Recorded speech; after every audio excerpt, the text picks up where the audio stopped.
Medak parliament ప్రజలారా, నేను దండం పెట్టి ఇవాళ నేను మీ మధ్యలో వస్తున్నాను రఘుబాయికి ఓట్ అడగనికి. ఒక నమ్మకం ఉంది, వేరే పార్టీలకి మీరు అవకాశం ఇస్తున్నారు.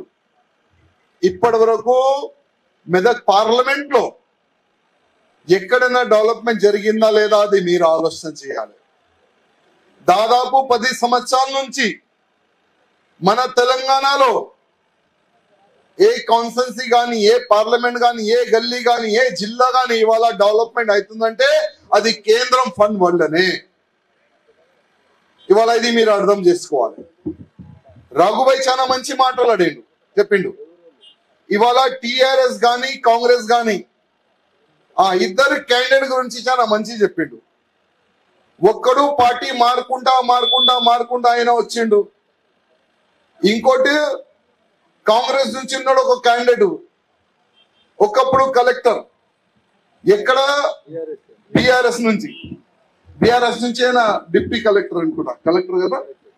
ఎక్కడ భూమి ఖాళీ ఉంటే అక్కడ దస్తేసి కబ్జా చేసినట్ట మన రఘుబాయ్ అన్నాడు. ఇవాళ ఈ భూమిలు కబ్జా చేసే వాళ్ళు కావాలా లేక మీ భూమి కాపాడే వ్యక్తి కావాలా అది మీరు ఆలోచన చేయాలి. దాదాపు రఘుబాయ్ నా ఎంబడి దుబ్బాక ప్రజలు ఆశీర్వాదం ఇచ్చిన తర్వాత ఆయన అసెంబ్లీలో నిలబడిండు. అసెంబ్లీలో ఎప్పుడు కూడా రఘుబాయికి అవకాశం దొరికితే అది ప్రజల గురించి మాట్లాడిండు, మన తెలంగాణ గురించి మాట్లాడిండు. కేసీఆర్ ఎన్ని తప్పులు చేస్తే ఆ తప్పుల గురించి ప్రజలు ముందుగా మాట్లాడిన వ్యక్తి మన రఘుబాయ్.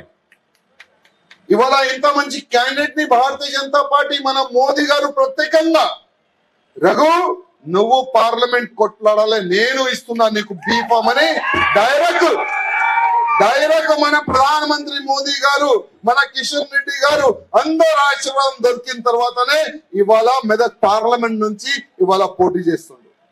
రఘుబాయ్ మీకు అందరు ఆశీర్వాదం ఉంది, ప్రజల ఆశీర్వాదం కూడా ఉంది. 100% మీరు గెలుస్తారని ఒక నమ్మకం అయితే మాకు